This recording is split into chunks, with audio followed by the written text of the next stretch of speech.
সখী ভালোবাসা কারে কয়? সে কি কেবলই যাতনাময়? এই কবিতাগুলো ছোটবেলা থেকে পড়ে বা শিখে আমরা ভালোবাসা সম্পর্কে একটা নেগেটিভ ধারণা নিয়ে বড় হয়েছি। বেশিরভাগ সময় আমরা ভালোবাসা বা লাভ, অ্যাটাচমেন্ট এবং ফিয়ার অফ বিং অ্যালোনকে গুলিয়ে ফেলি। সেটা কেমন? আমরা প্রেম বা ভালোবাসা বলতে একসেপ্ট করে নেই বা মেনেই নেই প্রেম থাকলে সেখানে যাতনা থাকবেই। ভালোবাসা মানে সেখানে কেমন যেন একটা কষ্টের অনুভূতি থাকবেই। সো আমাদের ভালোবাসা সম্পর্কে ধারণা বা প্রেম সম্পর্কে ধারণায় অনেক ভুল আছে। ভুলটা কি?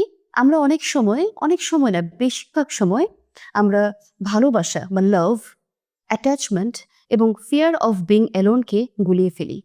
৩ টা টার্ম বলছি। লাভ, অ্যাটাচমেন্ট আরেকটা হচ্ছে ফিয়ার অফ বিং অ্যালোন।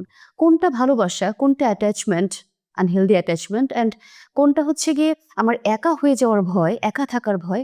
এই ৩টাকে গুলিয়ে খুবই হযবরল একটা অবস্থায় আমরা রোমান্টিসিজমকে এক্সপেরিয়েন্স করি। দ্যাটস ওয়াই এবং সেই সাথে তো ওই যে কবির কথাটা আছেই যে, "ভালোবাসা কি কেবলই যাতনাময়?"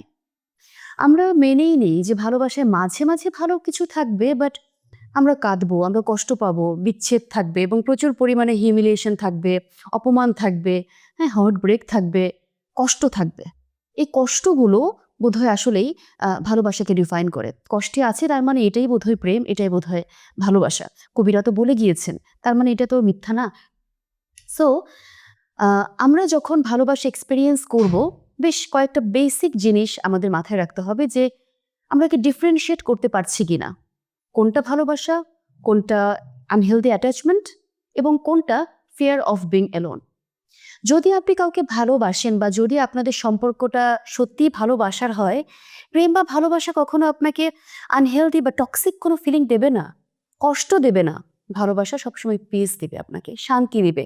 সেখানে আপনি একটা সেফটি ফিল করবেন, সেখানে আপনি লাভড, কেয়ার্ড ফিল করবেন, রেসপেক্টেড ফিল করবেন এবং আপনার এমন একটা ফ্রিডম থাকবে যে ফ্রিডমটার জন্য কারো কোনো ভ্যালিডেশন প্রয়োজন নাই।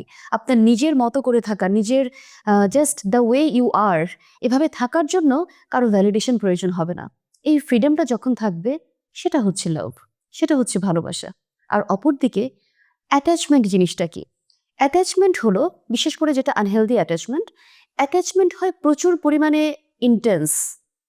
অনেক বেশি ইমোশনাল নিড থেকে বা ইমোশনাল ইনসিকিউরিটিজ এর জায়গা থেকে আসলে অ্যাটাচমেন্টটা ফর্ম করে। আমরা যখন কারোর প্রতি অনেক আনহেলদি রকমের অ্যাটাচড হয়ে যাই, তখন তাকে ছাড়া থাকাটা আমাদের জন্য অসম্ভব লাগে। মনে হয় তাকে ছাড়া বাঁচবো না, তাকে ছাড়া আমার কোনো জীবন হতে পারে না এবং তাকে ছাড়া আমি না, আমার কোনো অস্তিত্ব নাই। এটা কিন্তু খুবই আনহেলদি অ্যাটাচমেন্ট। একটু মিলিয়ে দেখবেন। হচ্ছে এরকম? হয়েছিল কখনো? সো আনহেলদি অ্যাটাচমেন্টটাকে আইডেন্টিফাই করতে হবে। আমি তাকে ছাড়া থাকতেই পারছি না। একদমই নিজের কোনো অস্তিত্ব অনুভব করতে পারছি না। তাকে আমার লাগবেই লাগবে। এই জিনিসটা হচ্ছে আনহেলদি একটা অ্যাটাচমেন্টের সূচনা। এরপর আসছিলাম ফিয়ার অফ বিং অ্যালোন, লাস্টের পার্টটা। ফিয়ার অফ বিং অ্যালোন বা আ একা থাকার একটা ভয়। আমি কি একা হয়ে যাবো? আমার পাশে কি কেউ থাকবে না? আমার কি এভাবেই চলবে সারা জীবন? আমি তো একা, আমি তো লোনলি হয়ে যাবো।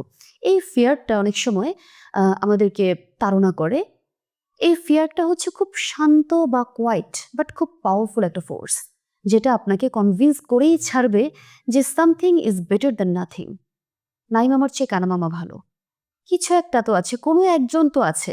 হোক না সে অ্যাবিউসিভ, হোক না সে একটু ম্যানিপুলেটিভ, একটু না হয় কন্ট্রোলই করে। তাতে কি? মানুষও তো ভালোবাসে মানুষ, আমার পাশে তো আছে।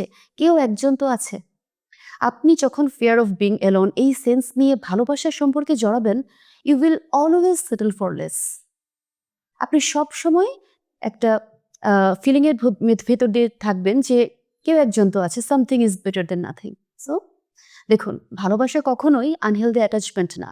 ভালোবাসা কখনোই এটাও না যে আমি লোনলি ফিল করছি বলে কারো সাথে থাকা বা থাকতেই হবে বলে কারো সাথে থাকা। ভালোবাসাতে বা লাভে there is no stress, there is no struggle, there is always peace. Thank you.